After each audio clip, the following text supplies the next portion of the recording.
A single drop of orange juice hangs in the air, just for a second, but long enough for someone to realize this is not an accident. Then it falls, slow, cold, sticky, straight onto the dark navy blazer of the woman in seat 3A. The sound is almost nothing, barely there, but the feeling impossible to ignore. The first-class cabin goes quiet for a beat. The woman doesn't flinch, she doesn't gasp, she just looks down, watches the stain spread across expensive fabric. Then she lifts her eyes and looks directly at the woman standing over her. Susan Parker, 46 years old, senior flight attendant, over 2 decades in the air, blonde hair cut sharp, uniform pressed to perfection, and a smile, but not the kind that apologizes, the kind that dismisses. "Oh my, I'm so clumsy," Susan says, her voice overly sweet. The plane just shifted. It didn't. The man sitting beside the woman, Walter Hughes, 72, frowns. He has flown enough miles in his life to know the difference between turbulence and intent. He looks at Susan, then at the woman next to him. "Mom, that wasn't the aircraft," he says quietly. Susan turns to him. Her eyes harden for just a second. "Sir, I'm handling the situation," she replies. Polite, but tight, very tight. Then she turns back. "We'll take care of this once we reach cruising altitude." The woman still hasn't raised her voice. She gently touches the fabric. Cold, sticky, uncomfortable, but her eyes remain steady. "You'll bring a proper cloth and soda water," she says. Soft, clear, controlled, not a request, a direction. Susan pauses, then lets out a thin smile. "Mom, we are currently taxiing. You need to remain seated with your seatbelt fastened." A pause, something shifts in the air. This is no longer service. This is authority. The woman meets her gaze. Doesn't blink. "You caused this," she says. "You will correct it. Now." Walter exhales slowly. He can feel it now. This is going so it shouldn't. Susan either doesn't see it or refuses to. "You are interfering with safety procedures," Susan replies, her voice colder now. "If you don't comply, we can escalate this under federal regulations." A practice line, a familiar threat, but this time aimed at the wrong person.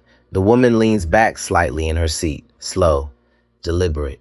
She glances around the cabin. Some passengers look away, some watch quietly. Some pretend nothing is happening, just like everywhere else. When something unfair happens, most people choose silence. She looks back at Susan. "Your name," she says. Susan smirks. "You can read it on the badge." A beat. The woman nods. "All right." She reads it out loud, clearly. Susan Parker. Then she goes quiet, but her eyes don't. They record. They process. They evaluate. Not the eyes of someone overwhelmed. The eyes of someone trained to assess. Walter studies her more closely now. Something doesn't add up. It's not her clothes, not her tone. It's the way she isn't reacting. No anger, no fear, just observation. Susan turns away, pushing the service cart forward. Her heels strike the floor. Sharp, fast, slightly harder than before. At the far end of the cabin, Ethan Brooks, 27, watches. His hands tremble slightly as he collects empty glasses. He saw everything, but says nothing. Not because he doesn't want to, because he knows better. In this environment, everyone understands their place and who not to challenge. The aircraft continues taxiing, smooth, steady, no sudden movement. Back in seat 3A, the woman pulls out a small napkin, dabs gently. It doesn't help. The stain spreads. She stops, sets the napkin down, and takes a quiet breath, not to calm anger, but to organize thought, because to her, this isn't over. It's just beginning. Walter leans in slightly. "You should speak to the captain," he says. She turns to him, and for the first time smiles, a small one, measured. "I will," she says. Her voice is warm, but there's weight behind it, the kind that doesn't need to announce itself. Walter nods slowly, and now he knows. This woman is not someone you dismiss. Not today, not on this flight. At the front of the cabin, Susan pauses, fixes her hair, checks her reflection in a small mirrored panel. Everything looks perfect from her perspective. A difficult passenger, a minor issue. It will pass, like it always does. She has no idea that this moment is already turning into something much bigger. Something that will not stay contained in row 3. Because the woman in seat 3A hasn't said everything yet. Not with words, but with what she's about to do next. Some people, don't need to raise their voice, don't need to argue. They wait, they watch. And when the moment comes, everything shifts. And when it does, no one gets to pretend they didn't see it. By the time Susan reached the forward galley, the cabin had already changed. Not loudly, not openly, but the mood was different now. People were no longer settling in, they were watching.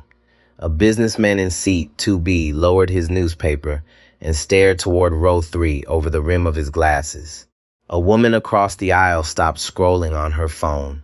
Even the soft clink of glassware seemed sharper now, more exposed, like the whole cabin had lost its polished cover.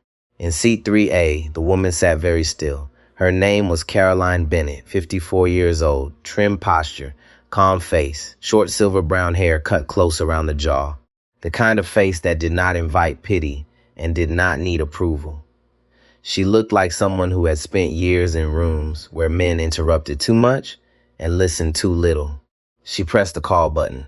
A small ding. Nothing dramatic, just enough to force the issue back into the open. Walter turned toward her. His voice was careful, almost fatherly. "Are you all right?" Caroline looked at the stain again. Orange against navy, sticky and spreading.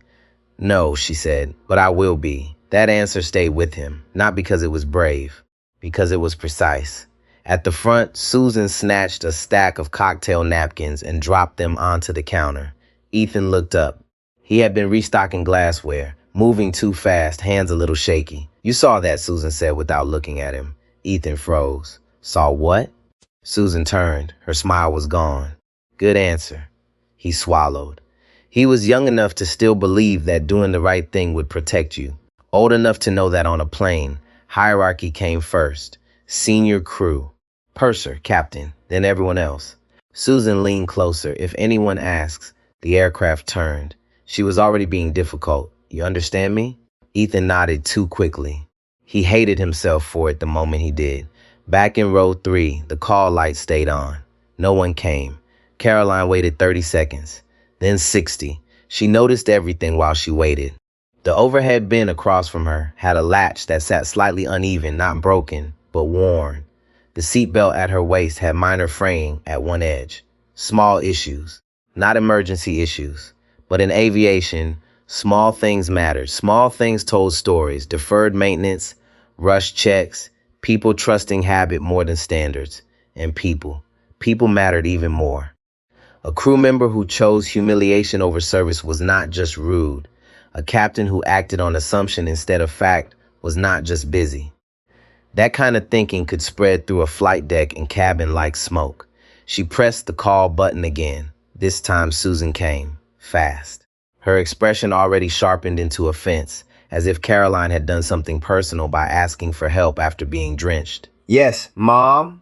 Susan asked. The mom was clipped, barely respectful. Caroline looked up at her.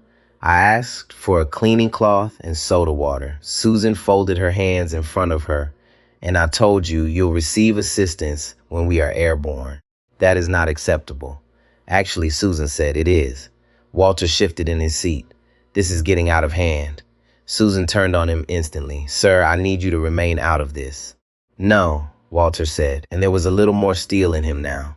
"You don't. I watched what happened. You did that on purpose." 2 rows up, the businessman in 2B looked over fully now. A woman by the window in 4A raised her phone, not yet recording, just holding it loosely, the way people do when they sense something may go wrong. Susan's jaw tensed. "That is a very serious accusation." Walter held her gaze. "Then maybe you should stop acting like it's true." For the first time, Susan's control slipped. Not much. Just enough for Caroline to see the flash underneath. Pride, resentment, the brittle panic of someone who had counted on nobody speaking. She recovered quickly. Her voice dropped lower, colder. "Mom, your seatbelt is unfastened." Caroline glanced down. It was. She had loosened it after the spill because the wet fabric had stuck to her blouse and skin. "I need to stand and clean this before it sets." "No," Susan said. "You need to comply with crew instruction." There it was again. Not help, authority. Not problem solving. Control. Caroline slowly raised her eyes to meet hers. "Then I need to speak with your purser." Susan gave a small laugh. Mean. Disbelieving. "The purser is busy. Then the captain. That landed. Susan's expression changed. Not fear, not yet, more like insult. How dare this woman think she could escalate past her? The captain is preparing for departure. He is not available to mediate a customer service complaint. Caroline's voice stayed level. This stopped being a customer service complaint the moment your conduct created a safety issue. The words were calm, but they hit hard. Susan stared at her, thrown off for a fraction of a second. In the galley, Ethan heard them too. His hands stopped moving. Safety issue. That phrase had weight. Not with passengers, with crew. Susan must have felt it because she straightened and raised her voice just enough for nearby rows to hear. What is creating a safety issue, Mom, is your refusal to follow basic instructions while this aircraft is taxiing. Heads turn now. No more pretending. The businessman in 2B leaned into the aisle. Is there a problem? Susan answered without taking her eyes off Caroline. Minor non-compliance issue, sir. We're addressing it. Caroline did not look away. No, you are escalating it. The woman in 4A had started recording now, quietly, phone angled low. Walter saw it. So did Susan. That made everything worse, because once someone records, people choose sides faster. Susan stepped in closer, lowering her voice again. Listen carefully. Fasten your seatbelt, stop making demands, and sit quietly until we are in the air. Otherwise, I will notify the captain that you are interfering with departure. Caroline spoke just as softly, and I want you to listen carefully. You intentionally spilled a beverage on me. You refused to mitigate it. You dismissed a witness, and now you are using procedure as a shield for misconduct. Susan's nostrils flared. That word, misconduct. Not rude, not unfair. Misconduct, a term that belonged in reports, interviews, investigations. You are out of line, Susan snapped. No, Caroline said, you are. The plane slowed slightly as it joined a longer taxi line. The engine hum deepened. Outside the window, runway lights blinked in the late afternoon haze. Somewhere farther down the cabin, a child laughed, then was hushed. The ordinary sounds of travel went on. But in first class, everything had narrowed to a few feet of aisle and two women refusing to bend. Susan made her choice. You know what, she said. I'm done with this. She turned on her heel and strode to the forward galley. Ethan saw her coming and stepped aside immediately. Interphone, she said. He handed it to her. She pressed the cockpit call button with a hard jab of her finger. Captain Reynolds, this is Susan in forward cabin. We have a passenger issue in 3A. A pause. Her tone softened into professional concern. Almost wounded, yes. The same passenger. She's being disruptive. She's refusing instructions during taxi. She's standing up over a minor beverage accident and demanding access to the flight deck. Caroline could not hear every word from her seat, but she did not need to. She had heard enough of these conversations in enough contexts to know exactly what story was being told. Walter looked at her. She's lying, yes, Caroline said quietly. She is. Shouldn't we do something?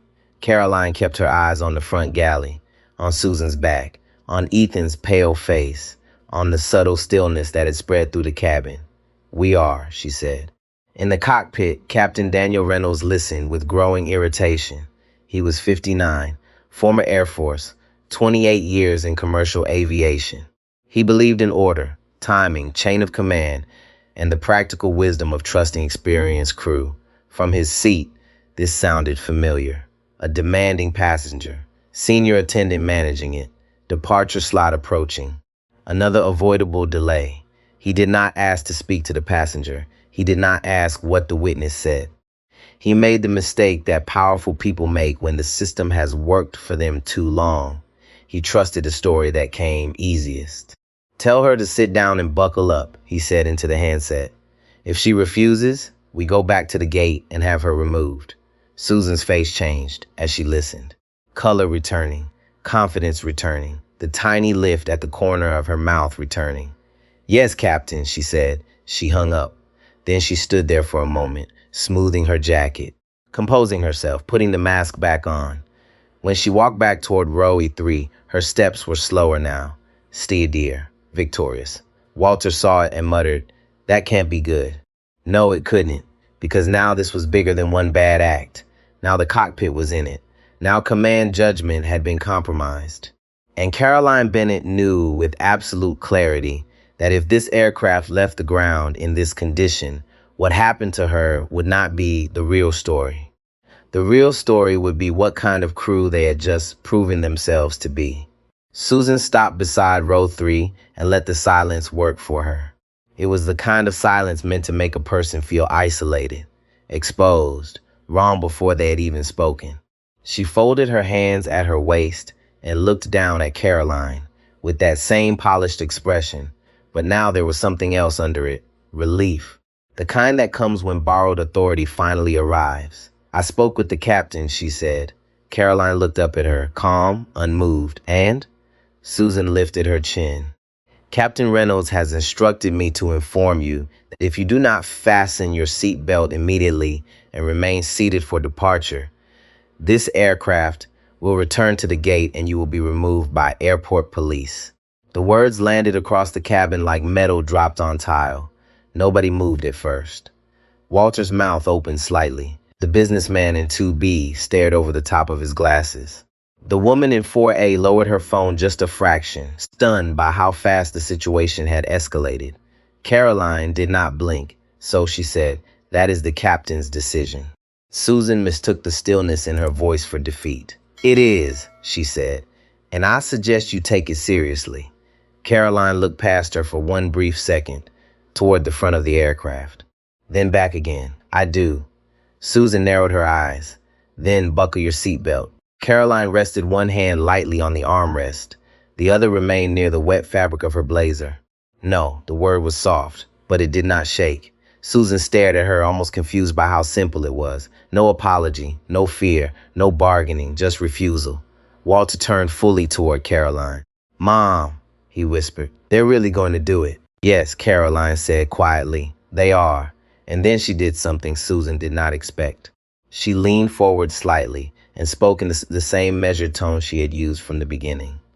"I want the captain's full name." Susan's face tightened. "That is not your concern." "It is now. You are not in a position to demand anything." That was the sentence. That was the one. It carried more than irritation, more than arrogance. It carried a worldview.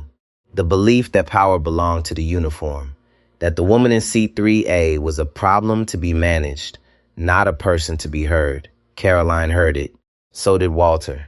And so did Ethan, standing in the galley with a tray in his hands, not moving, not breathing deeply enough. Caroline slowly reached down toward the floor. Susan stepped back at once. "Mom, do not reach into your bag." Caroline paused, looked up at her. "I am retrieving identification. I did not authorize you to access your belongings." The sentence was so absurd that even the businessman in 2B let out a short, disbelieving breath. Caroline's eyes cooled. "Authorize me?" Susan lifted her shoulders. "This is now a compliance issue." A woman in row 4 spoke up for the first time. Mid-60s, pearl earrings, sharp voice. "Oh, for heaven's sake, she's getting her ID, not a weapon." Susan did not look at her. "Mom, please remain out of crew procedures."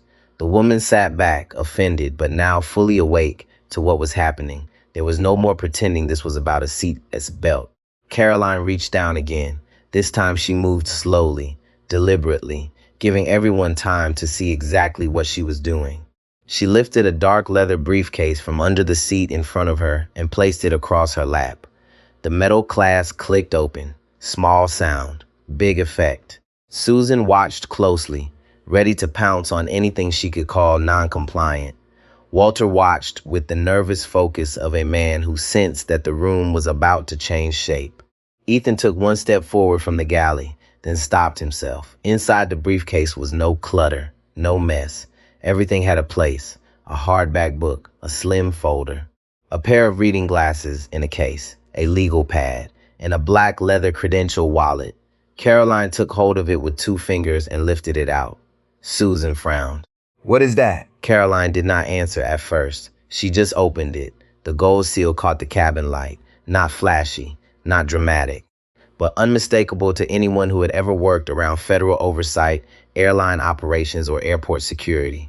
Susan's eyes moved across the badge, then back, then across it again. Her face changed in stages. First irritation, then confusion, then the slow drain of color. Caroline held it steady, angled toward her. Federal Aviation Administration, Aviation Safety Inspector, Caroline Bennett. The cabin seemed to lose sound. The engine hum was still there. The air vents still breathed. Somewhere far back, a tray latched shut. But inside first class, there was a vacuum. Susan's lips parted. Nothing came out. Walter stared, then sat back hard against his seat, as if something physical had pushed him there. The businessman in 2B whispered, "Well, I'll be damned." Ethan felt his stomach drop. Not because he was surprised Caroline had standing, because he suddenly understood how bad this already was. Susan took one involuntary step backward. That can't be," she said. But even she knew how foolish it sounded. Caroline closed the wallet with one calm snap. Now she spoke, very quietly. "You were saying something about airport police." Susan swallowed. Her throat moved visibly. "I didn't know who you were." Caroline's face did not change. That is the point. The words hit harder than shouting would have, because they stripped the moment clean. This had never been about a misunderstanding, never about process, never about safety. It had been about assumption, about deciding who mattered before facts were gathered, about treating dignity like a privilege instead of a baseline.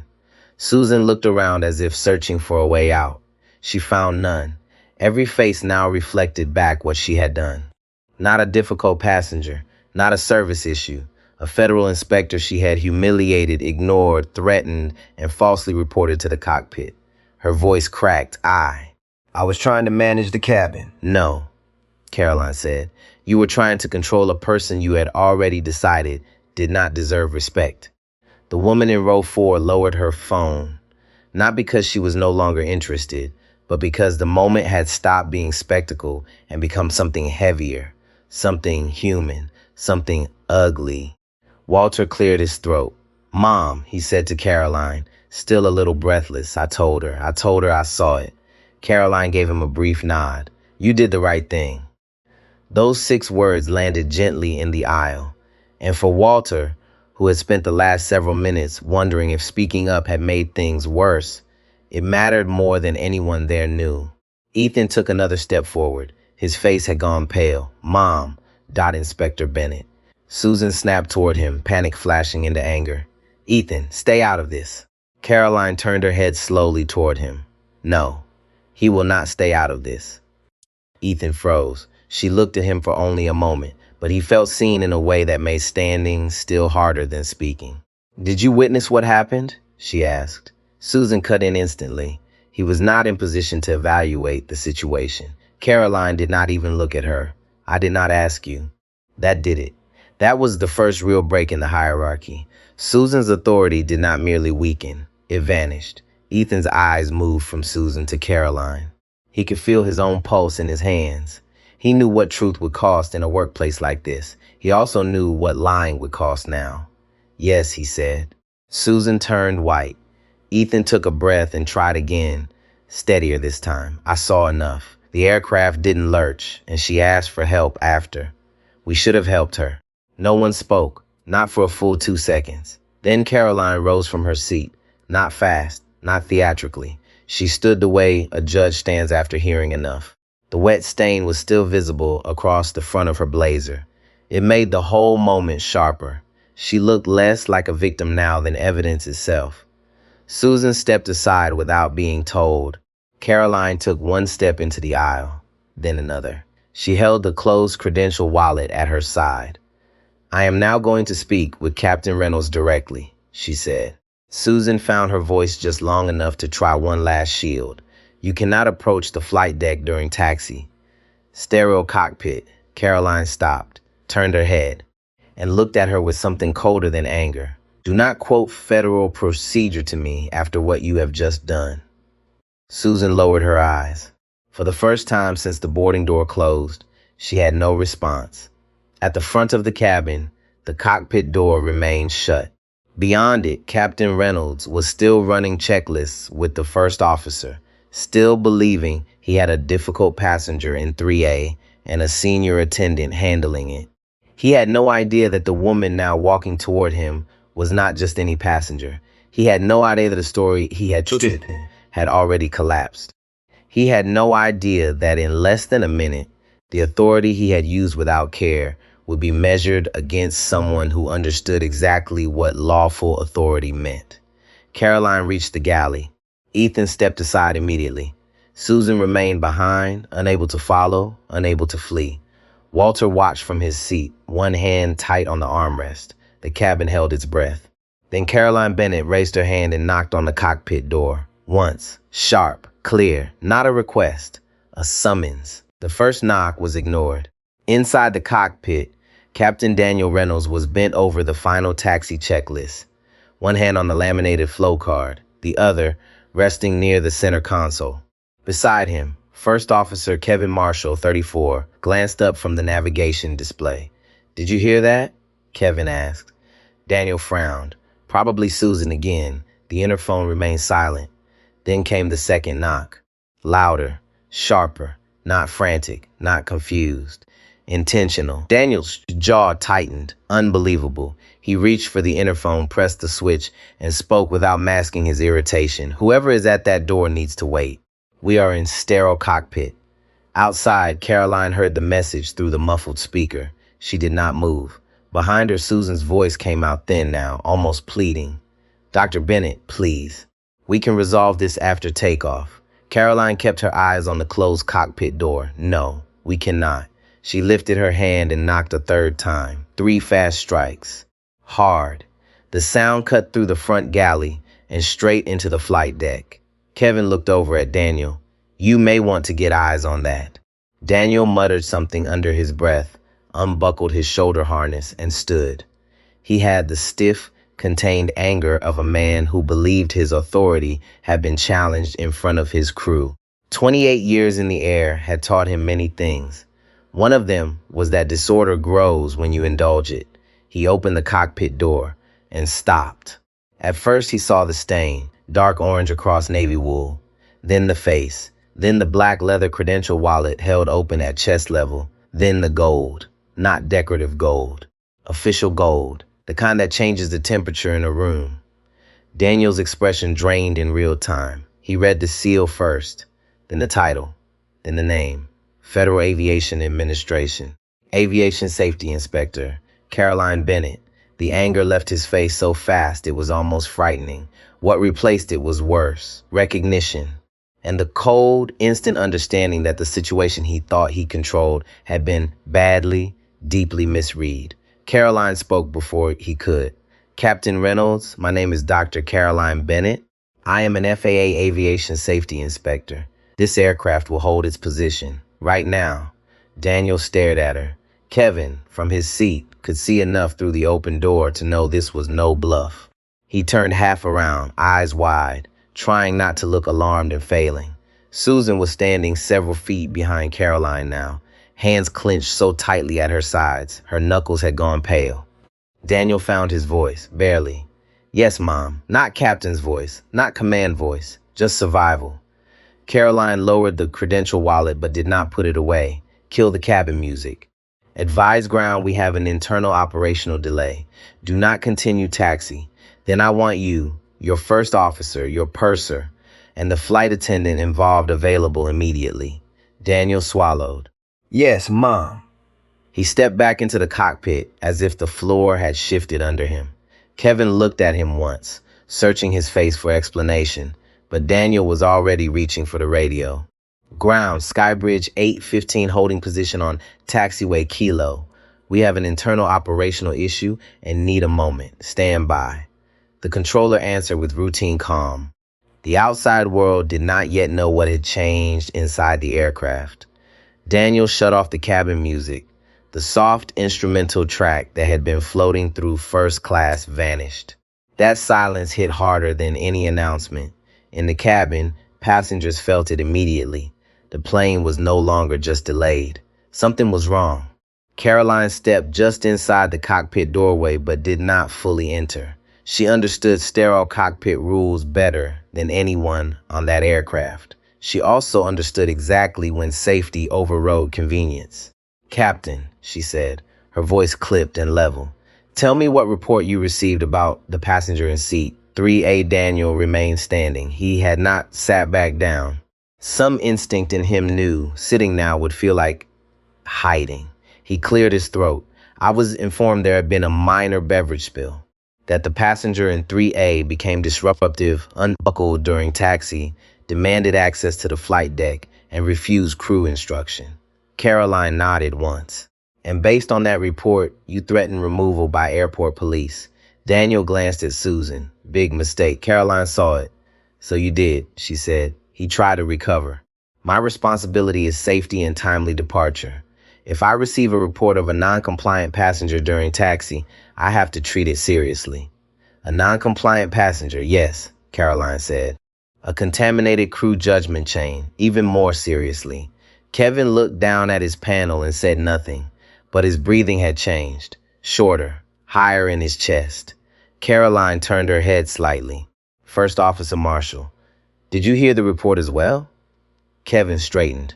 I heard most of it, yes, Mom. Did anyone suggest verifying the facts before threatening removal? Kevin hesitated. He was young enough to fear the answer and old enough to know it mattered. No, Mom. Caroline gave the smallest nod. Thank you. Daniel's face had gone ashen under the cockpit light. He knew where this was going now. The problem was, he also knew she was right. Caroline turned back toward him. The flight attendant in question intentionally spilled a beverage on me.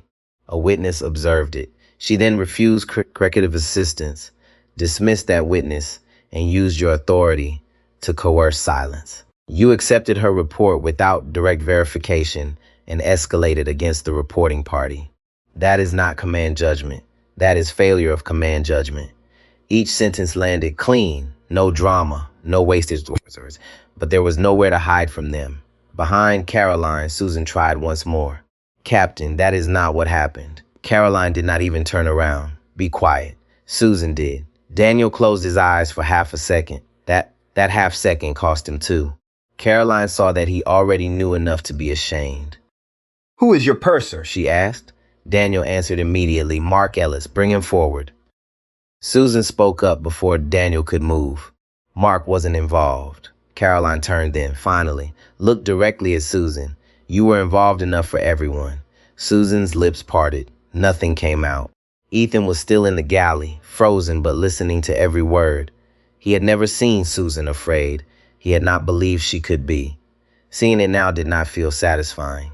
It felt ugly, like watching a wall collapse and realizing people had been trapped behind it the whole time. Daniel reached for the interphone. Mark, cockpit. Now, the reply came after a beat.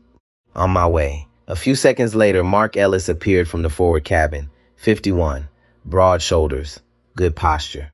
The kind of senior purser who had spent years making premium passengers feel known and difficult people feel small.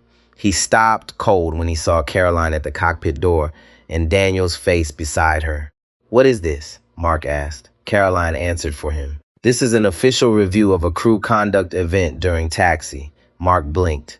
His eyes moved to the credential wallet still visible in Caroline's hand. His posture changed instantly. Oh, yes, Caroline said. Oh, he did not speak again. Good, she thought. At least one of them understands Siaslins. Caroline shifted her weight slightly.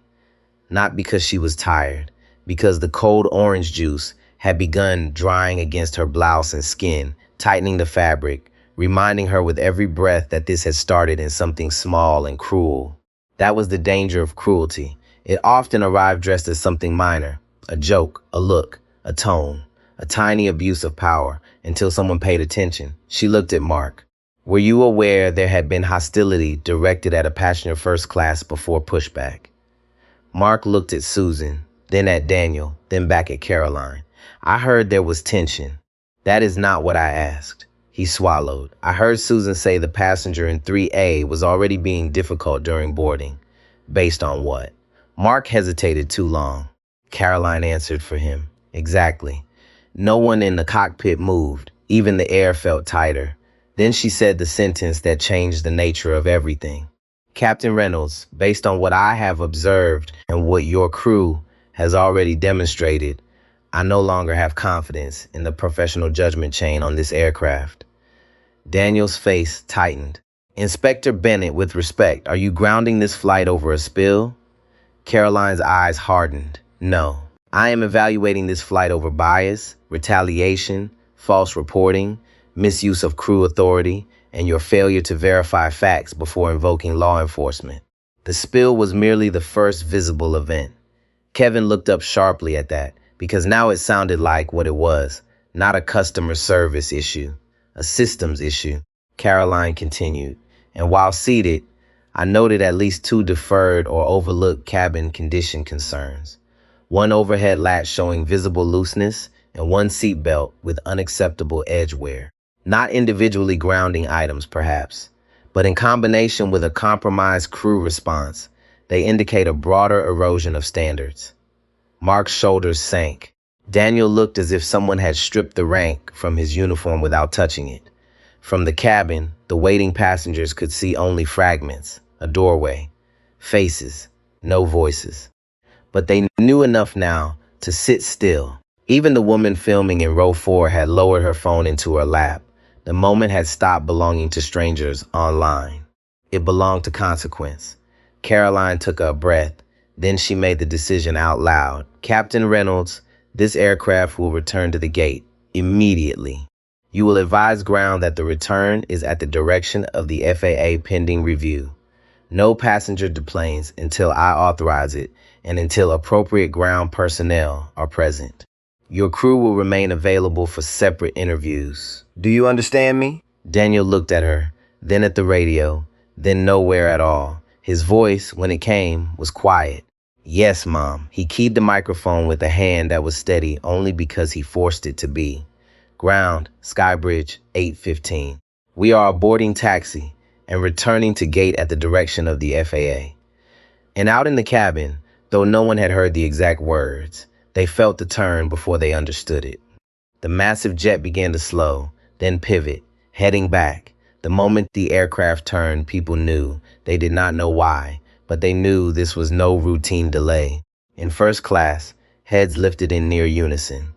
Window shades stayed open. Conversations stopped halfway through sentences. The businessman in 2B unfastened his jacket, but not his attention. The woman in 4A looked from the wing to the galley, then back again, as if her eyes could force an explanation out of the metal skin of the plane.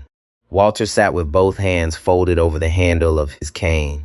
He had lived long enough to understand a certain kind of silence. The silence after a lie breaks.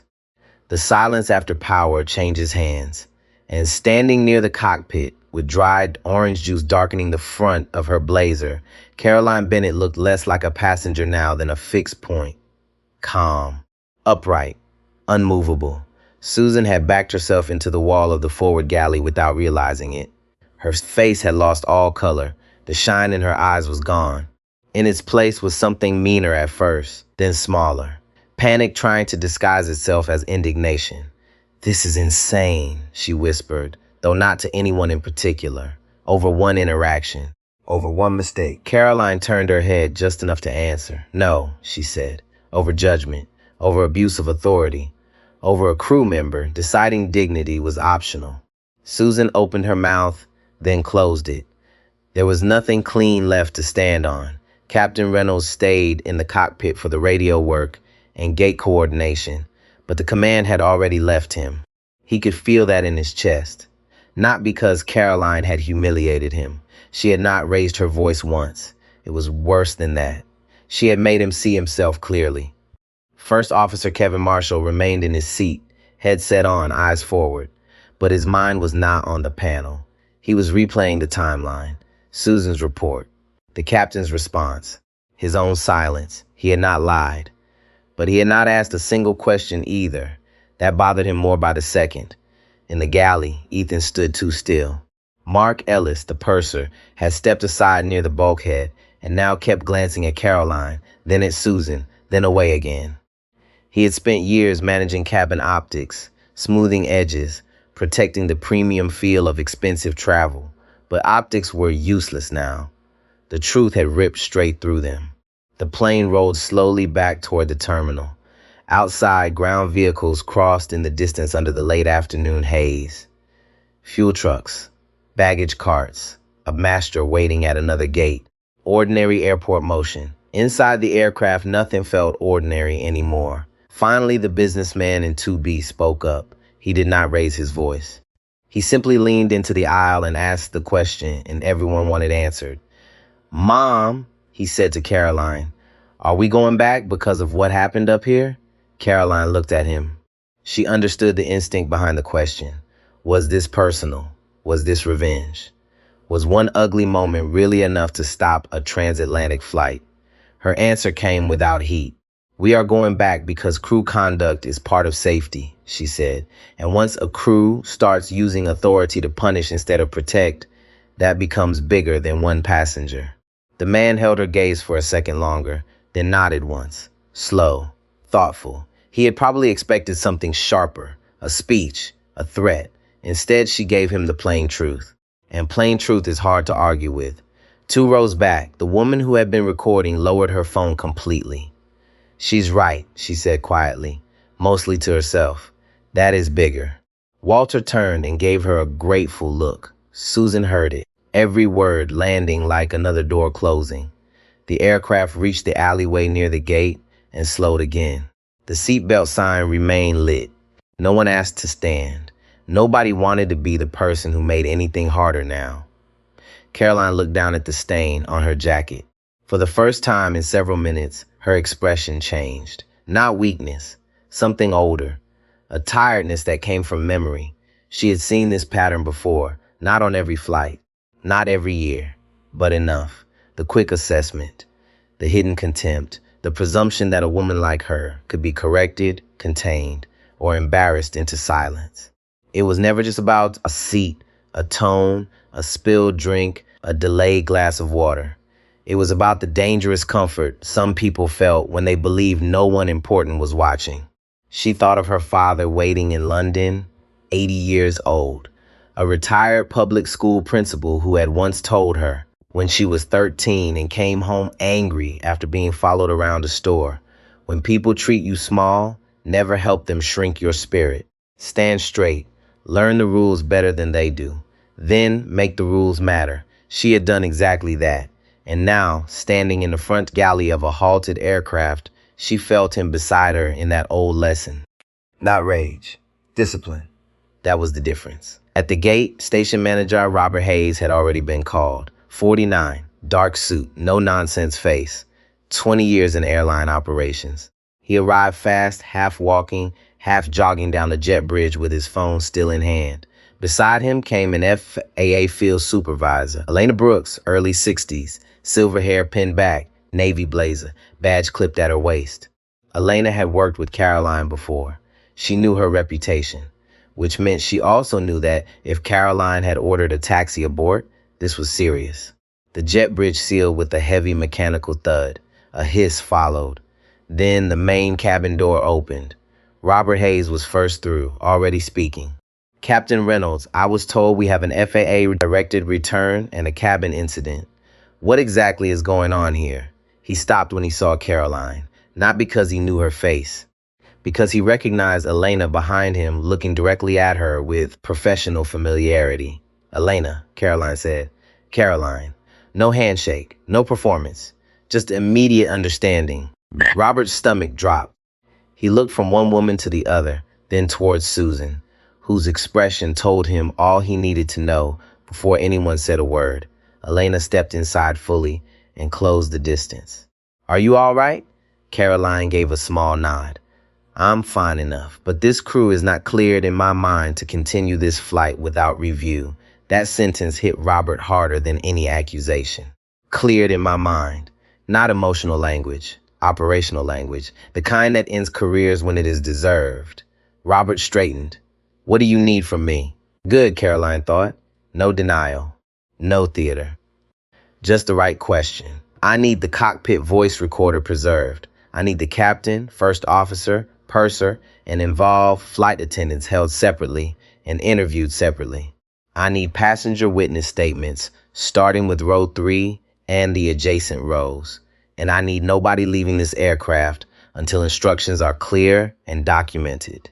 Robert nodded once, already turning to the door and motioning to ground staff outside. His voice was low and clipped now. Get me operations. Crew hold. Separate rooms. No phones for involved staff until statements are taken. Susan made a small sound then, not a word, more like breath catching in the wrong place. Elena looked at her. Name. Susan tried to answer and failed the first time. Susan Parker. Elena wrote it down. That simple act nearly broke her, because writing makes things real. A record means the moment does not disappear. Mark Ellis stepped forward slightly. I want to be clear, I was not part of the spill. Caroline turned to him. Were you part of the assumption? He froze. That was the right question, too. His face changed in the way faces do when a man realizes the thing he thought was subtle had never been subtle at all. I heard her describe you as difficult before pushback, he said quietly. Did you challenge that? No. Did you verify anything before the captain was contacted? Mark lowered his eyes. No. Caroline nodded. Then you were part of it. No shouting, no cruelty, just moral math. The kind older people recognize instantly. You do not get absolved because you stood nearby in a clean shirt while someone else did the dirty part. Walter had heard enough. He raised a hand from his seat. Excuse me. Everyone turned. He was not dramatic by nature. That was clear in the way he sat, in the careful way he lifted himself halfway before thinking better of it. I would like to make a statement, he said. I saw the whole thing, and this lady asked for help with more dignity than anyone in this cabin deserved after what they did to her. The cabin went still again. Walter was breathing a little harder now, but voice held. I taught history for 40 years, he went on. And if there is one thing I know, it is this. Bad systems count on decent people staying quiet in small moments. That is how they grow. Caroline looked at him. There it was again. That old lesson, not only hers now, shared. The woman in 4A raised her phone, then lowered it again. I'll give a statement too, she said. I recorded some of it. The businessman in 2B followed. So will I. One by one, others nodded. Not everyone, but enough. Enough to show the oldest truth in the room. Courage spreads too. Susan shut her eyes. For the first time, she understood the scale of what had happened. Not because an inspector had been involved, because witnesses had found their voices. And once ordinary people stop mistaking silence for safety, the whole structure changes. Caroline took one slow breath and looked around the cabin, at the stunned faces, at the frightened crew, at the open aircraft door and the jet bridge beyond it. Then she said, in the same steady tone she had used from the beginning, passengers first, rebooking, meal vouchers, hotel accommodations where required. Nobody in this cabin should pay for your crew's failure with confusion and neglect. Robert nodded immediately. Understood. That was the human part. The part too many institutions forget. Justice is not only about who gets disciplined. It is also about who gets cared for when power has failed them. And as the first ground agents approached the doorway with new instructions in hand, everyone on that aircraft knew the flight to London was over. But the real journey had just begun. The cabin did not erupt. It shifted, quietly, like a room where people suddenly realize they are part of something larger than themselves. Flight attendants moved slower now, more careful. Voices dropped, eye contact changed. The easy confidence that had filled the space before pushback was gone. In its place was something raw, exposure. Caroline stood near the forward galley, no longer needing to assert anything. The system was already moving around her. Robert Hayes was on his phone, issuing short, controlled instructions. I need 2 separate conference rooms. No overlap, no devices, legal notified. Yes, now. Elena Brooks has stepped aside with a small notebook, speaking to ground personnel. Chain of custody on cockpit recordings. I want confirmation before the aircraft powers down systems. No gaps. Every word had weight. Every action had direction. This was what accountability looked like when it was real. Not loud, not dramatic, structured, unavoidable. In the cabin, the first announcements began. A younger gate agent stepped just inside the door, holding a handheld device, her voice steady but strained. Ladies and gentlemen, we sincerely apologize for the delay. This flight will not be departing as scheduled. We are arranging alternate accommodations for all passengers. A ripple moved through the rows.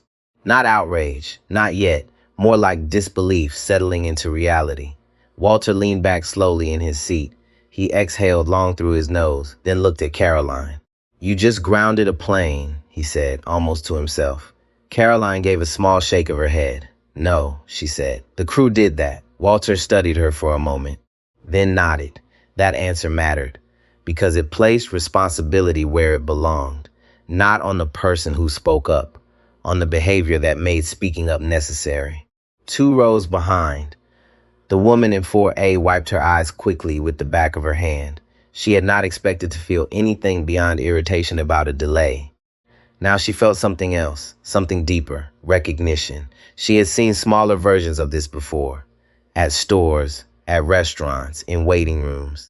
Moments where someone was treated differently and nobody wanted to be the first to say it out loud. Today, someone had. That changes things. In the galley, Ethan stood with his back against the counter, breathing slowly through his nose, trying to steady himself. His hands had stopped shaking, but only because he had locked them together. He had told the truth. Simple sentence, heavy consequence. He looked toward Susan. She had not moved. Her shoulders had dropped slightly, but she was still upright, still trying to hold on to something that no longer existed. Her identity, her control, the quiet authority she had worn for years like a second uniform. Now it hung loose, ill-fitting. Ethan took a step toward her, not because he felt sorry, because he needed to say something. "Susan," he said quietly. She did not look at him. "You should cooperate," he added. Her laugh came out dry. "Now you want to give me advice?" Ethan held his ground. "No, I want you to stop making it worse." That landed, not as an attack, as truth. Susan's jaw tightened, but she did not respond, because there was nothing left to defend. At the front, Captain Reynolds stepped out of the cockpit.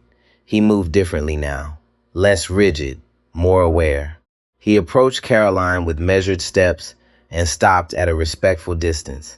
"Inspector Bennett," he said, his voice steady but lower than before. "I want to acknowledge my failure to verify the situation before acting."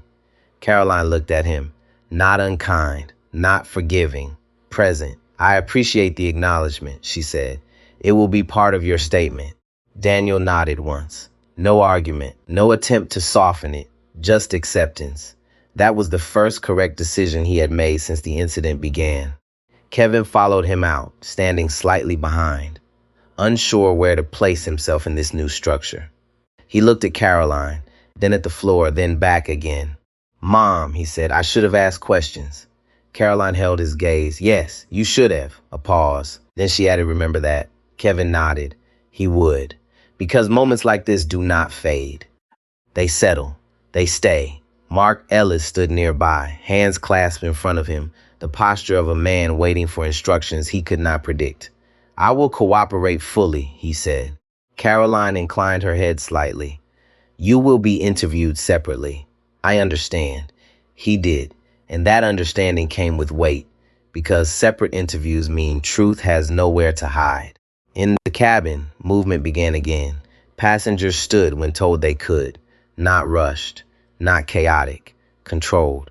Some gathered their belongings slowly, as if not wanting to disturb the gravity of what had just happened. Walter stood with effort, leaning on his cane.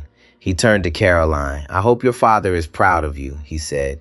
Caroline's expression softened just for a moment. "I hope so too."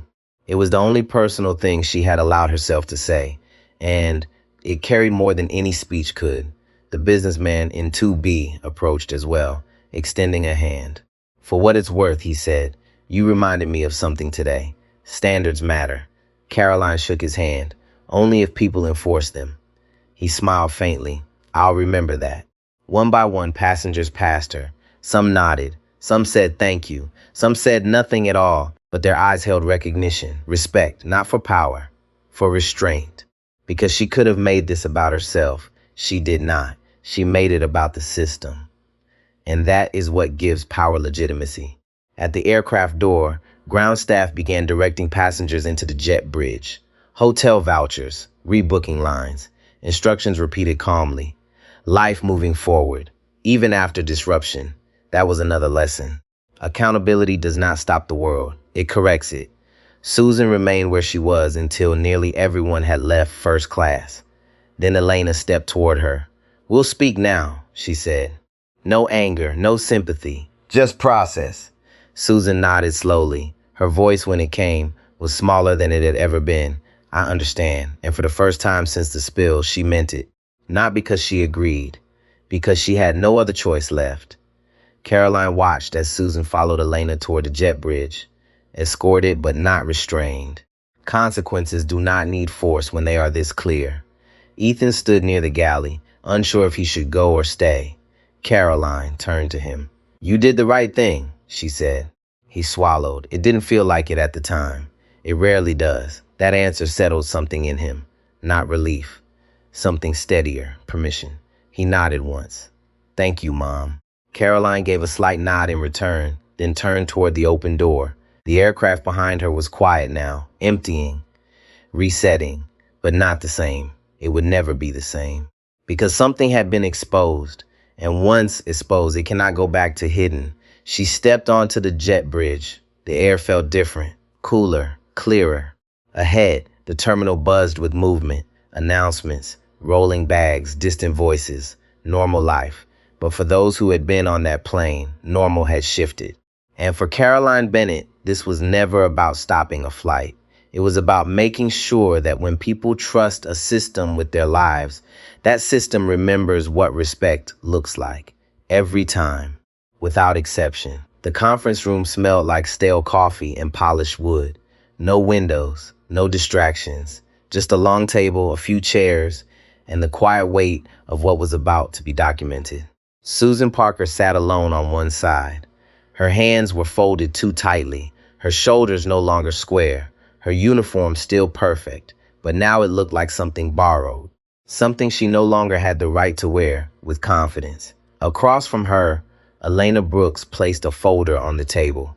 Caroline Bennett stood slightly to the side, not sitting yet, not rushing, observing. "Elena," Caroline said quietly, "we'll start with her." Elena nodded. She sat down first, then gestured to the chair opposite her. Susan didn't move for a second. Then she sat, slow, careful, like the room might collapse if she shifted too fast. Elena opened the folder, a blank form, a pen, and space, plenty of space. "State your name and position," Elena said. Her voice was calm, neutral, not unkind, but not forgiving either.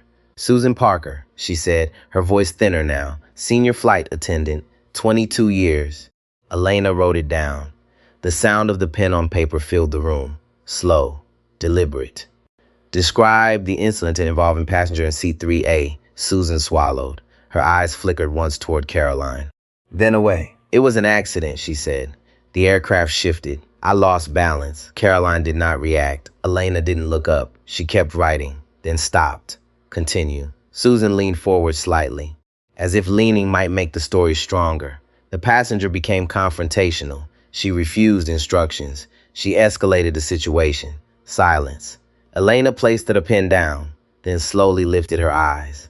"Are you aware that multiple passenger statements contradict your account?" Susan's fingers tightened. "They're mistaken." Caroline stepped forward now. Just one step. Not aggressive, but present. "Are all of them mistaken?" she asked. Susan looked at her, really looked this time. Not as a passenger, not as a problem, but as someone who could see through her, and had. Susan started, then stopped. Her breath caught, because for the first time, she could hear how weak it sounded. Caroline spoke again, soft, controlled. "What happened before the spill?" Susan hesitated. "That's not relevant." "It is." Silence. Elena waited, not pushing, letting the pressure build. Susan shifted in her chair. Her voice dropped. "I thought she was difficult." "Based on what?" Susan blinked. Her mouth opened. Closed. There was no clean answer. Caroline stepped closer. "What did I say to you that was difficult?" "Nothing." "What did I do?" "Nothing." The silence stretched, long, uncomfortable. Susan's breathing changed. Shallower, faster. "I've seen passengers like you before," she said finally. There it was. Not loud, not dramatic, but clear. Caroline nodded once. "Yes," she said. "You have." Elena wrote again. This time the pen moved faster, because now the truth was no longer hiding. Susan realized it too late. "I didn't mean?" "You did," Caroline said. Still calm, still level. That's why it matters. The room went still again. Outside, faint sounds of the terminal moved through the walls, rolling luggage, distant announcements. Life continuing. Inside, everything narrowed. Elena closed the folder halfway. "We'll pause here," she said. "You'll remain available." Susan nodded, not arguing, not resisting, because something inside her had already broken, not her career. That would come later. Something deeper. The belief that she could decide who mattered without consequence. As Susan was escorted out, the door closed softly behind her. The sound lingered. Caroline finally sat down, not heavily, just enough to release the tension in her legs. Elena looked at her. "You all right?" Caroline nodded once. "I've seen worse." Elena gave a small, knowing look. "I know." They sat in silence for a moment, not awkward, not empty, just necessary. Then Elena leaned forward slightly. "You caught more than just one person today." Caroline's eyes moved to the table. The system showed itself. "That's rare." "No," Caroline said. "It's just usually ignored." Elena studied her, then nodded. "Who's next?" "Captain." A few minutes later, Daniel Reynolds entered the room. No jacket now. Tie loosened. Face older than it had looked on the flight deck. He sat without being told, hands flat on the table. "Ready. State your name and position," Elena said. "Daniel Reynolds, Captain, 28 years. His voice was steady, not defensive. Caroline watched him carefully, different from Susan's, not innocent, but aware. "Describe your involvement," Elena said. Daniel took a breath. "I received a report from Senior Flight Attendant Parker. I accepted it without verification. I authorized escalation. I did not investigate personally. No excuses. No padding. Just facts." Caroline spoke. "Why?" Daniel looked at her. Direct. "I trusted experience over evidence." A beat, then he added. "And I was in a hurry." That mattered because it was honest. Caroline leaned back slightly. "Speed is not a defense for poor judgment." I know. Silence again. Then Caroline asked, "What would you do differently?" Daniel didn't hesitate. "I would get out of my seat.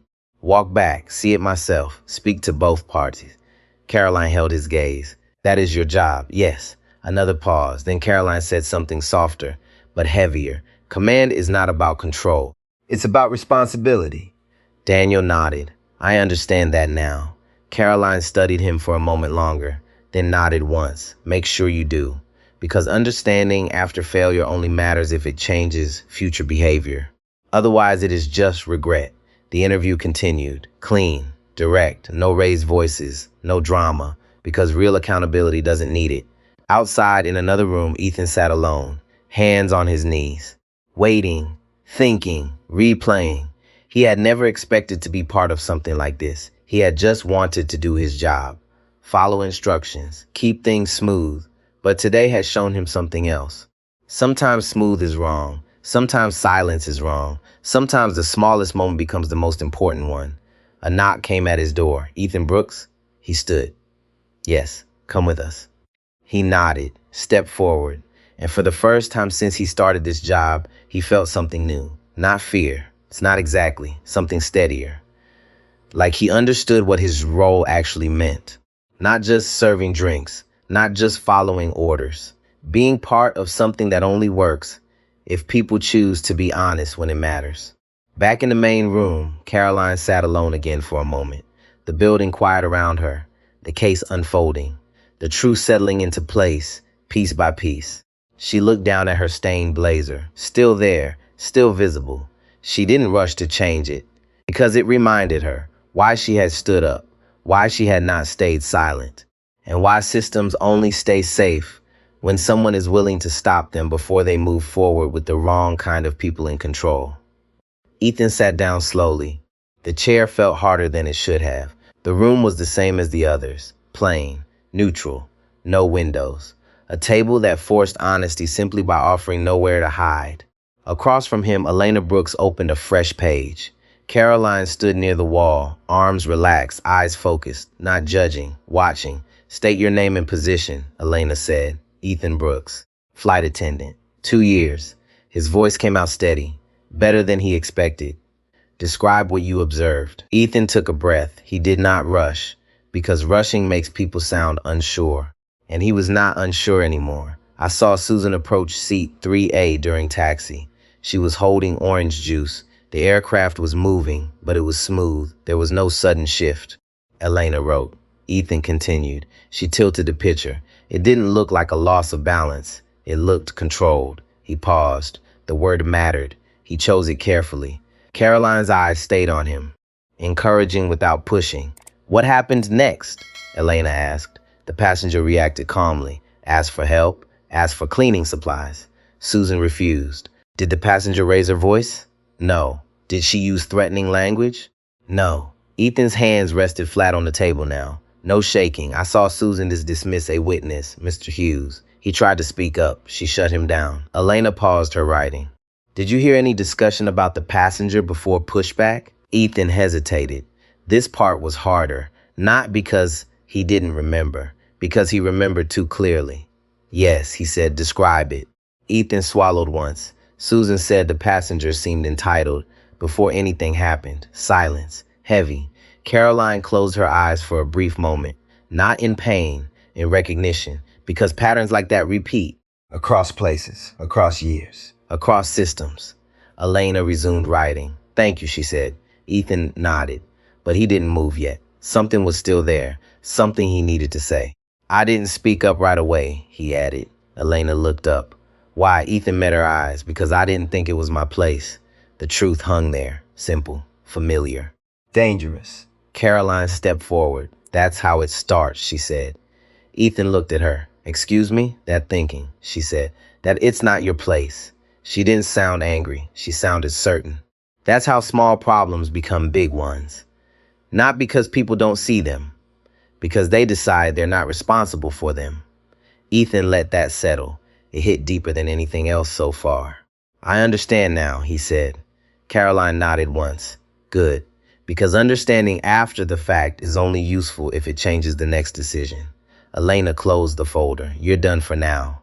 Ethan stood, paused, then said something he hadn't planned. I'm glad you were on that plane. Caroline held his gaze. Be glad you were too. He didn't fully understand what she meant yet, but he would, because this moment would stay with him long after today. Ethan left the room. The door closed behind him. Caroline sat down again, quiet. Still, Elena looked at her. That one matters. Caroline nodded. They all matter, but some more than others, because some people are still deciding who they're going to be, and moments like this decide it for them. Outside in the hallway, Susan sat alone. No phone, no distraction, just time, the worst kind. Time to think, time to replay, time to see things without the comfort of control. Her mind kept going back, not to the spill, to the moment before, the look she gave, the decision she made without words. You don't belong here. That had been the real action. Everything else followed from that. She leaned forward, hands over her face. For the first time, she wasn't angry. She wasn't defensive. She was exposed. And exposure does something strange. It strips away the story you tell yourself. Leaves only what actually happened. The door across the hall opened. Mark Ellis stepped out of his interview room. He looked at her, paused, then walked over. They're asking everything, he said quietly. Susan didn't look up. They should. Mark shifted his weight. That's not what I meant. She dropped her hands, looked at him. Tired. You should have stopped me, she said. The word surprised both of them. Mark blinked. You were senior, so were you.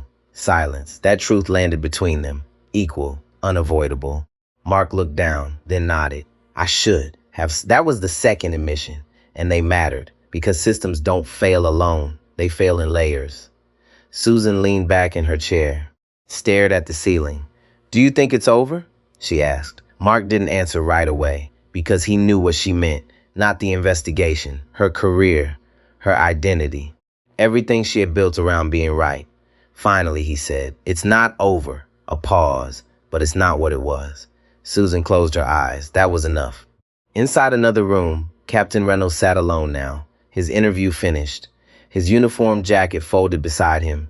He stared at the table, at nothing, at everything. He had commanded aircraft through storms, handled emergencies, made decisions with seconds to spare. But this had not been about pressure. It had been about assumption, and that cut deeper. because it was preventable completely. He thought about the moment, the call from Susan, the quick decision, the trust, the authority. He had not abused it, but he had not questioned it either, and that was enough.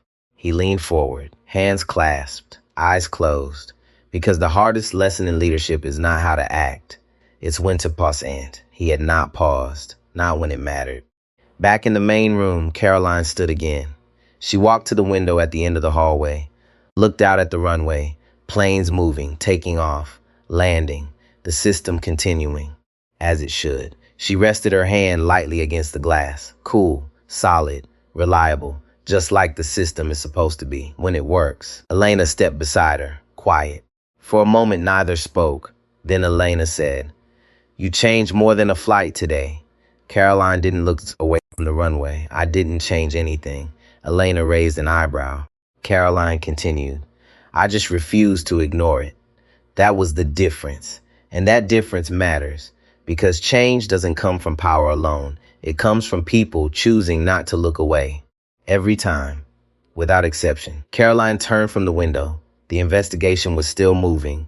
Reports, statements, processes. But the direction was already clear. Truth had surfaced. And once it does, it doesn't go back down quietly. It reshapes everything around it, not all at once, but enough to matter, enough to make the next person think twice before deciding who deserves respect. And sometimes that is how real change begins. The statements began to line up, one after another, not perfectly identical, but close enough to remove doubt. In a temporary operations office down the hall, folders spread across a long table, printed witness accounts, crew interviews, initial notes. Each page carried pieces of the same story, told from different angles, but pointing in the same direction. Elena Brooks stood at the center of it, reading, sorting, connecting. Robert Hayes stood nearby, hands on his hips, watching the stack grow. "This is going to be a problem," he said quietly. Elena didn't look up. "It already is." He exhaled. Not frustration, resignation, because he knew what came next. Audits, reviews, Questions from corporate. questions from regulators, questions from lawyers, and none of them would be easy to answer. Caroline stepped into the room, still in the same blazer, still marked. Robert noticed it this time, really noticed. "You haven't changed," he said. Caroline shook her head. "Not yet." He nodded slowly, because he understood. The stain wasn't just fabric anymore. It was evidence, and evidence doesn't get covered up. Elena handed her a sheet, passenger statements. Caroline took it. "Read." Walter Hughes, clear, detailed, measured, no exaggeration, just facts. The spill, the refusal, the tone, the dismissal. Then the next, the businessman in 2B. Less detail, same conclusion, disparate treatment, visible difference in attitude. Then the woman in 4A, more emotional, but consistent. Recorded partial interaction, tone of voice, threat escalation. Caroline placed the pages down. "They saw it," she said. Elena nodded. Enough of them did. That mattered, because truth is stronger when it's shared, harder to dismiss, harder to reshape. Robert leaned forward.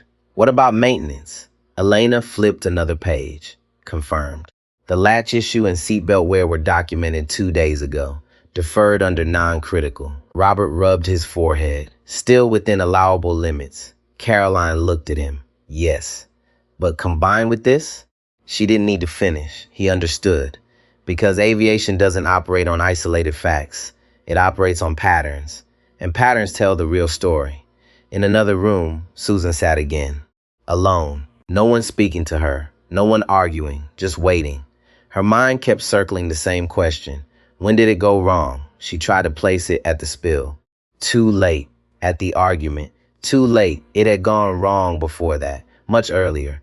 In the assumption. In the quiet decision that no one would challenge her. That no one important was watching. That she could manage it. Control it. Shape it. She leaned forward. Elbows on knees. Head down. Because now she knew someone had been watching. And worse, someone had understood. Across the hall, Ethan sat with a cup of water in his hands. Untouched. He wasn't thinking about the interview anymore. He was thinking about what came next.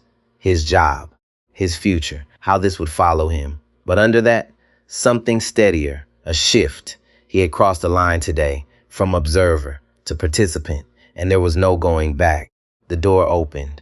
Mark stepped in, sat across from him. "You did the right thing," Mark said. Ethan looked at him. "You said that earlier. I mean it more now." Ethan nodded. "But it doesn't feel simple. It isn't." Mark leaned back, stared at the wall. "I spent years thinking experience made me right," he said. A pause. "It just made me comfortable." Ethan let that settle. Comfort. That was the word. Comfort is what lets things slide. Lets tone go unchecked. Lets small actions build until they aren't small anymore. Back in the operations room, the first preliminary conclusions were forming. Not written yet, but understood. Elena spoke first. Pattern of bias. Robert nodded slowly. Failure of command verification. Caroline added. Breakdown in crew resource management. 3 statements, clean, accurate, enough. Robert looked at Caroline. This will trigger a broader review. It should. He hesitated. Then asked a question that had been sitting there since she walked in. Was grounding the flight necessary? Caroline met his gaze. Did not rush. Did not soften. Yes. One word. But it carried everything, because she had measured it. Considered it. Chosen it. Why? He asked. Caroline answered without raising her voice. Because the system showed it could not correct itself in real time. Silence. Then she added, if we had taken off, we would have accepted that behavior as manageable. Robert looked down. That was the real risk, not the incident, the normalization of it. Elena closed the folder. That's enough for now. She looked at Caroline. We'll proceed with formal documentation. Caroline nodded. The process would take time, days, weeks. But the direction was already set. Outside, passengers moved through the terminal, lines forming, agents explaining, frustration rising, but mixed with something else, understanding, because enough of them had seen it, heard it, felt it. Walter stood near the rebooking desk, cane in hand, watching the movement around him. The woman from 4A stood beside him. Long day, she said. Walter smiled faintly. Important day. She nodded. I almost didn't say anything.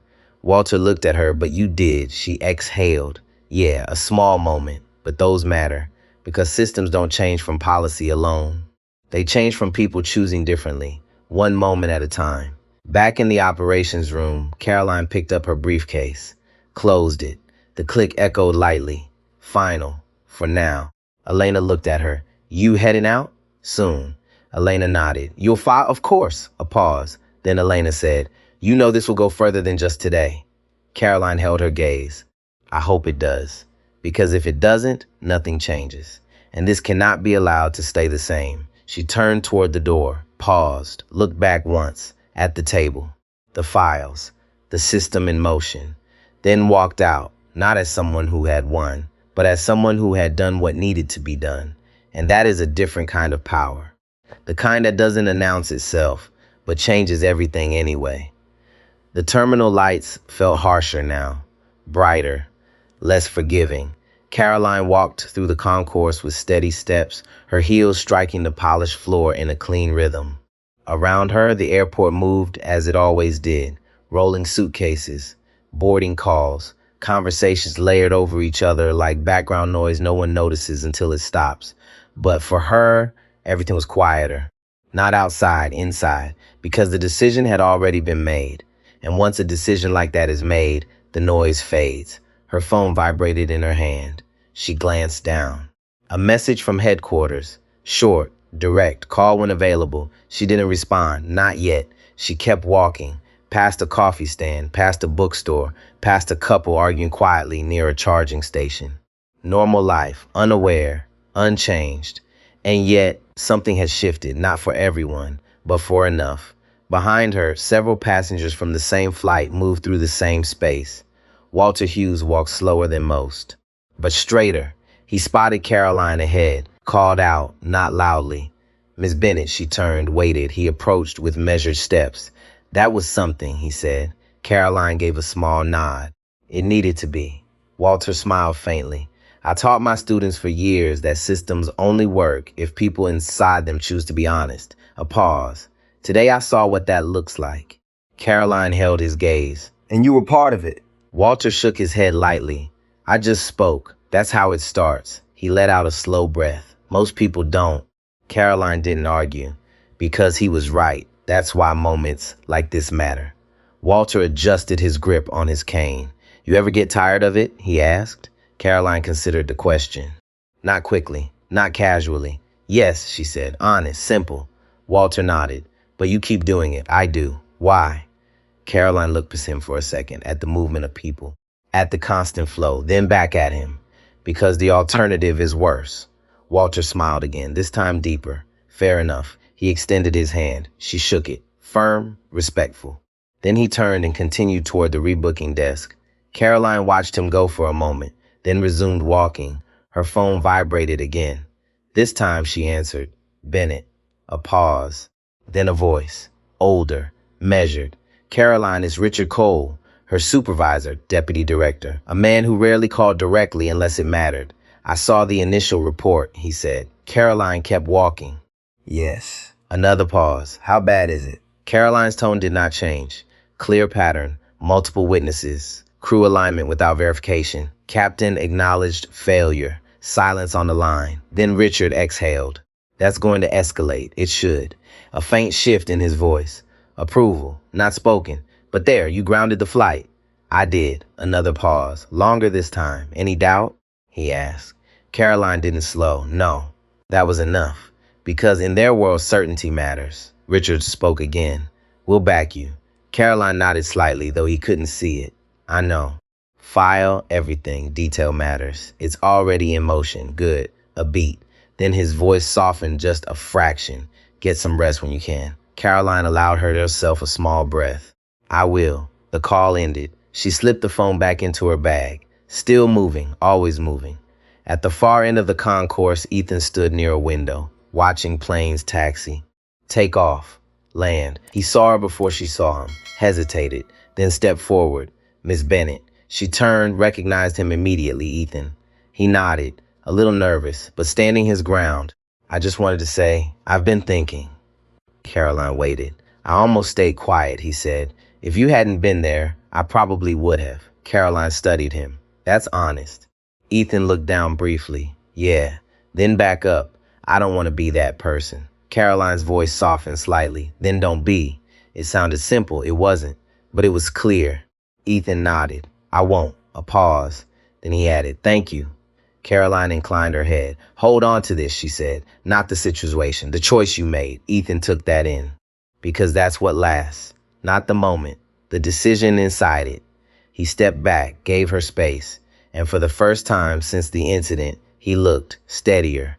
Not because things were resolved. Because he understood something he hadn't before. Caroline continued toward the exit. The automatic doors ahead. Glass. Reflective. She caught her reflection as she approached. The blazer. The stain. Still there. Still visible. She stopped for a second. Just one. Looked at it. Not with frustration. Not with embarrassment. With clarity. Because it reminded her what this was really about. Not a spill. Not a flight. Not a confrontation. Respect. And the cost of ignoring it. She stepped forward. The doors opened. A rush of cooler air met her. Evening light stretching across the pavement outside. Cars moving. People waiting. Drivers checking phones. Life continuing. She walked out into it. Not different from before. But carrying something forward. Inside the terminal behind her, the investigation would continue. Reports would be filed. Decisions would be made. Consequences would follow. Some visible, some not. But the impact would reach further than paperwork. Because people had seen it, felt it, learned from it. And that changes behavior. Not all at once, but enough. Enough to matter. Caroline adjusted her bag on her shoulder, took a steady breath, and kept walking. Because this was never about one moment. It was about every moment that comes after. The hotel room was quiet. Too quiet. Caroline set her bag down on the small desk near the window and didn't move for a moment. The city lights outside flickered on one by one, stretching across the horizon like a grid of quiet decisions. Somewhere below, traffic moved, horns, engines, life continuing without pause. She stood there, still. The blazer was still on her shoulders, still marked. She reached up, slow, slipped it off, held it in both hands. The stain had darkened slightly as it dried. Less bright now, more embedded, like something that had settled in instead of sitting on the surface. She ran her thumb lightly across the fabric, didn't try to clean it, didn't reach for the hotel towel, just looked, because this was not something to erase too quickly. Across the room, her phone buzzed on the desk. She walked over, picked it up. Another message, not from headquarters this time, from an unknown number. She opened it. Just a few words. Thank you for today. My wife told me everything. You gave people courage. No name, no explanation. She read it twice, then placed the phone down. That was the part no report would capture. The part that travels quietly, from person to person, moment to moment. She moved to the chair by the window and sat, exhaled slowly. For the first time all day, her shoulders dropped. Not weakness, release, because holding steady takes energy. And now for a brief moment, she allowed herself to feel it. Not the conflict, not the authority, the weight. She closed her eyes. And the day replayed, not in chaos, in sequence. The spill, the look, the tone, the silence, the moment she chose not to let it pass. That was always the turning point. Not the incident itself, the decision. Across the country, in a small house with dim lighting and a clock ticking softly on the wall, Walter Hughes sat in his living room. His phone rested on the coffee table, a picture of his late wife beside it. He had already told the story once, to his daughter, carefully, clearly. He wasn't a man who exaggerated. He told as it happened, and when he finished, his daughter had been quiet for a long time. Then she said something simple. I wish I had done that before. Walter had nodded. That's how we learn. Now he sat alone, thinking, not about the delay, not about the inconvenience, about the shift, because he had felt it, in the cabin, in himself. The moment where staying quiet became harder than speaking. Those are rare. But they matter. Back at the airport in a small office under fluorescent lights, Ethan sat at a desk with a training manual open in front of him. He wasn't reading. He was staring at one line, crew resource management. He had read it before many times.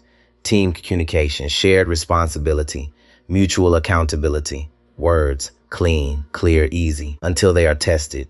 He leaned back in his chair, closed the manual, because now he understood. Those words are not instructions. They are choices. And today he had made one. He picked up his phone, scrolled, then stopped, typed a message to his supervisor. I want to request additional training. I think I missed something important today. He stared at the screen, then sent it. Not because he had failed, because he wanted to be better. That is the difference. In another part of the city, Susan Parker sat at her kitchen table. The lights were off except for one small lamp.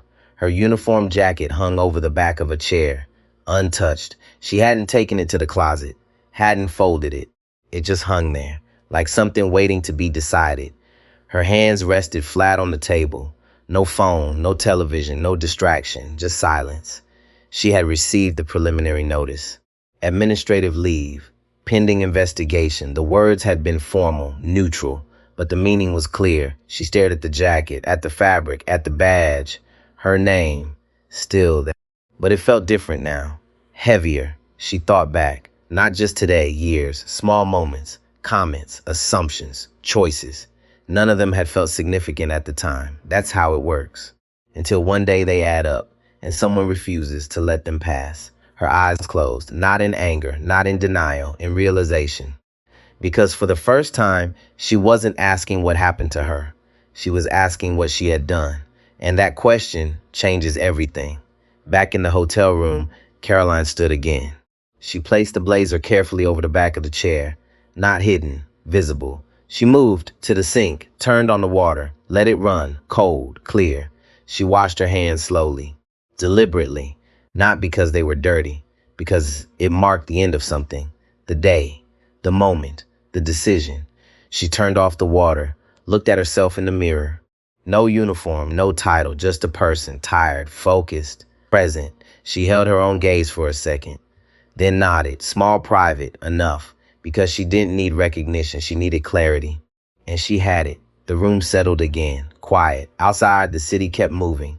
Inside, she finally sat on the edge of the bed, exhaled, long deep. Tomorrow would bring more. Reports, calls, follow-ups. But Tonight was different because something had been set in motion, not by force, by choice. And choices, when they are made clearly, have a way of echoing. Far beyond the moment they begin, morning came in layers. First the light, thin and gray through the hotel curtains. Then the sound, a distant siren, elevator doors opening, the muted roll of housekeeping carts across carpeted hallways. Then the phone. Caroline opened her eyes and reached for it before the second vibration. It was Richard Cole again. She sat up, hair still loose around her face, and answered on the first ring. Bennett. Richard did not waste time. The airline has placed Susan Parker on immediate administrative suspension. Captain Reynolds is off the schedule pending full review. Purser interview is being escalated to corporate compliance. Your preliminary report landed exactly the way it needed to. Caroline swung her feet to the floor and listened. No triumph in her face, no satisfaction, just attention. Richard continued, and there's more. Passenger statements are stronger overnight. One of them included partial video, enough to support timeline and tone. Legal says the company is moving fast because they know what happens if they don't. Caroline stood and walked to the window. The city below was waking up. Delivery trucks, coffee lines, people crossing intersections with coats pulled tight against the morning air. What about the station? She asked. Regional review opened at dawn, Richard said. Deferred cabin maintenance, complaint handling, crew culture, the whole thing. Caroline looked out at the street for a long second. That was the real consequence. Not one person, not one bad exchange. A culture, a pattern, the kind that keeps going until someone interrupts it hard enough. Good, she said. Richard's voice softened just a fraction. You're flying out later? Yes. Try to get to London in one piece this time. That almost drew a smile from her. Working on it. After the call ended, she stood there in the morning light with one hand on the curtain and let the quiet settle. It was never revenge. That mattered. Because revenge narrows. This had widened everything. At the airport that afternoon, the story had already started moving ahead of her. Not publicly in headlines yet. Not fully. But through the channels that matter first. Gate agents speaking lower. Crew members checking names twice. Supervisors standing straighter when they saw a badge clipped to a belt or a phone held just a little too long. In one crew room, Ethan Brooks sat in a fresh white shirt with a cup of burnt coffee cooling beside him. He had not slept much, but he had shown up early. The training manager, Denise Palmer, 48, practical and sharp, stood in front of the room with a printed memo in her hand. This is not optional, she said. This is not public relations. This is not about saying the right words after the fact. This is about what you do in real time when you see something wrong. Ethan looked down at his notebook. He had written only one line so far. Silence is still a choice. He underlined it once. Across the room, a few other crew members shifted in their chairs. Some looked uncomfortable, some annoyed, some thoughtful. That was fine. Growth rarely enters a room smiling. Denise continued. Experience does not excuse laziness. Seniority does not excuse bias. Procedure is not a shield for cruelty. If you remember nothing else from this week, remember that. Ethan looked up. This time, he did not look away. At another airport office across the country, Walter Hughes sat at his kitchen table in a cardigan and reading glasses, answering a follow-up call from airline legal. His voice remained measured, patient, exact. Yes, he said. I'm willing to confirm again that the aircraft did not lurch. And yes, I am willing to repeat that the passenger in 3A behaved with more restraint than anyone working that cabin. He listened, then added, young man, I taught history for 40 years. Every generation thinks dignity is safe until it watches somebody else lose theirs. Put that in your notes if you like. He hung up and stared at the morning paper for a moment without opening it. Then he reached for a framed photograph of his late wife. You would have liked her, he said softly into the empty room. The woman on that plane. Steel in the spine, manners too. There was grief in that room, and peace. The kind older people know well. The kind that recognizes courage when it sees it. By late afternoon, Caroline was back in an airport again. Another gate, another polished floor. Another cabin waiting to fill. This time it was a flight to London on a different carrier. Same route, different crew. She wore a fresh blazer now, charcoal gray, crisp, clean. The stained navy one was folded in her bag, not because she needed it, but because some things should be kept until the lesson is finished doing its work. At the boarding door, a young flight attendant looked up from the scanner and smiled. A real smile, not syrupy, not performative, just human. "Welcome aboard, Dr. Bennett," she said. "We're glad to have you with us." Caroline paused, not because of the greeting, because of the tone. The difference between service and respect is small on paper, enormous in the body. "Thank you," Caroline said. A second crew member, a man in his 50s with silver at the temples and the calm hands of someone who had been flying for years, stepped closer. "If there's anything you need during the flight," he said, "please let us know." Again, no excess, no fear, no spectacle, just professionalism. That was the point, not deference, not special treatment. The point was simple. Treat people like they belong until facts prove otherwise. And even then, treat them like people. Caroline stepped into the cabin. The air smelled faintly of coffee and clean fabric. Overhead bins clicked shut. A baby fussed once, then settled. A businessman shuffled papers into a leather briefcase. Ordinary sounds, ordinary motion. The kind of normal that only works when people do their jobs with integrity. As she took her seat, she looked out the window at the tarmac, glowing under late sunlight. Fuel trucks moved in clean lines. Baggage carts crossed in the distance. Ground crews signaled with bright gloves and practiced arms. Thousands of people, each doing one small part correctly so everyone else could move safely through the sky. That was always the lesson. Systems are not machines alone. They are people. And when people bring arrogance, prejudice, or indifference into a system built on trust, they do not just bruise feelings, they weaken the whole structure. But the opposite is true too.